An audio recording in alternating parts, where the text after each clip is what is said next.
मैं अनंत कुमार पुत्र स्वर्गीय नरेश प्रसाद एसएल कंपाउंड स्थित सरफराज नाम के फैब्रिकेटर के पास अपनी वॉशिंग मशीन की मरम्मत हेतु मैं गया था।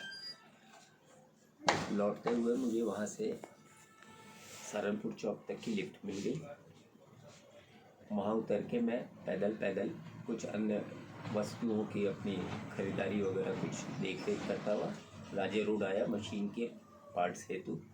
वहाँ मुझे वो नहीं प्राप्त हो पाए पुराने मॉडल होने की वजह से। फिर मैं गांधी पार्क आके द्रोण होटल के पास में इलेक्ट्रिक बस का इंतज़ार कर रहा था। वो त्वरित है और मेरे घर के नज़दीक पहुँचाती है कम समय में, इस वजह से मैं इलेक्ट्रिक बस। वहाँ 2 व्यक्ति आए और ये करीबन 8 के बाद का टाइम होगा, जो भी कुछ समय मुझे बस का इंतज़ार करना पड़ा। मेरे पास ना मोबाइल था ना घड़ी थी।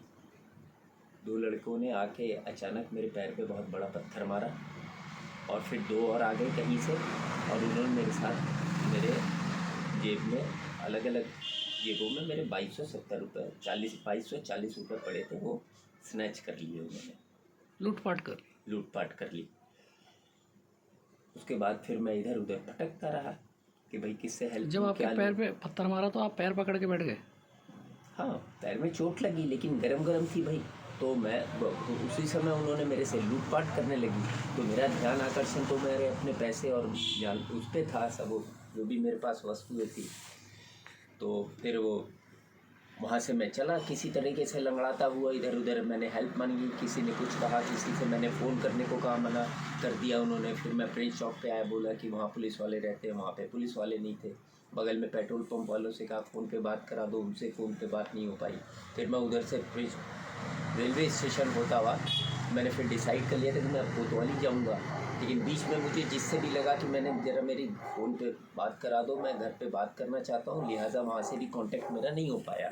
मैं फिर कोतवाली आया। कोतवाली आने पे फिर मुझे ये आश्वासन दिया गया कि साहब आ रहे हैं, आप बैठिए और कि वो आपको लेके जाएंगे। तो साहब मेरे को लेके भी गए सर्च आउट करने के लिए। वहाँ से मेरे से कोई लिखित वगैरह तो उन्होंने कुछ लिया नहीं। और तो वो साहब के साथ आप गाड़ी में गए उनके? जी, साहब ने मुझे गाड़ी में बैठाया कि हम चलते हैं, आप उनको जो है पहचानिए।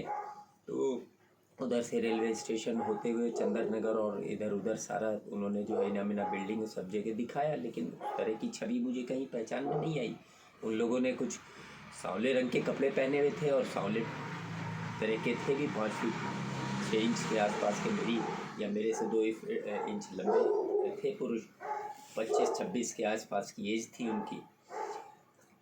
तो फिर लिहाजा सारा सर्च आउट करके काफ़ी देर 1-1.5 घंटा उन्होंने घुमाने के बाद मुझे फिर घंटा घर पे छोड़ा और वहाँ मेरे लिए व्यवस्था कर दी। जो एक व्यक्ति थे वो इधर जाखन की तरफ मेरे आ रहे थे, उस पर उन्होंने मेरी मोटरसाइकिल पे लिफ्ट दिलवा दी। उन्होंने मुझे यहाँ छोड़ दिया, मैं घर आ गया। 2-4 घंटे बाद कोई मेरी दर्द मेरे बढ़ने लगा। फिर मैंने अगले दिन जो है वो दिखाया दोनों हॉस्पिटल में, तो मेरे अंगूठे में फ्रैक्चर है जो उन्होंने पत्थर मारा था। और मैं अभी बेरोजगार भी चल रहा हूँ, मेरे पास बड़ी दिक्कतें चल रही हैं और इलाज में भी 1000 रुपये लग जाएगा। मेन चीज़ है ऐसी घटना की उम्मीद नहीं है, मेरे साथ हुआ है, कल को किसी के भी साथ हो सकता है, किसी महिला के साथ हो सकता है, कोई स्त्री हो सकती है। ये तो एक नए तरीके का वो लग रहा है तरीका इन लोगों का लूटपाट का, कि पैर पे पत्थर मार दो या किसी को मार के लूट लो। मैं एकदम स्ट्रेंज हूँ इस तरह के हरकतों से कि उन्होंने कितनी अच्छी टेक्नोलॉजी अपनाई कि पहले तो उन्होंने मुझे घायल किया और जब किसी को चोट लगी कि तो इंसान अपना चोटग्रस्त शरीर का अंग पकड़ के बैठ जाएगा, उतने में आप लूट लीजिए किसी को भी। वो मुझे चक्कू भी मार सकते थे अगर मैं उनसे बहुत ज़्यादा वो करता एजिटेशन करता, तो कुछ भी मार सकते थे। आप उनको पहचान नहीं पाएंगे अगर देखेंगे? उस समय पहचान नहीं पाए या कुछ लिया उनका? अब उनकी कुछ वेशभूषा ऐसी है, एक तो दाढ़ी मूछ कुछ भी नहीं है, सांवले से हैं, डार्क रंग के उन्होंने पैंट शर्ट ये सब पहने हुए हैं और डार्क कलर के भी है। वो थोड़ा सा गोरे वोरे भी नहीं है, कुछ नहीं उनका पूरा।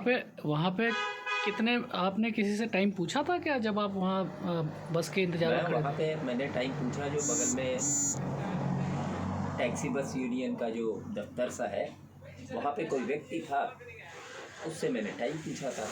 क्या तो टाइम? उसने मुझे उस समय तो जब मैं वहाँ पहुँच के खड़ा ही हुआ था, उस समय 7:35 के आसपास का टाइम। फिर आपने इंतज़ार किया?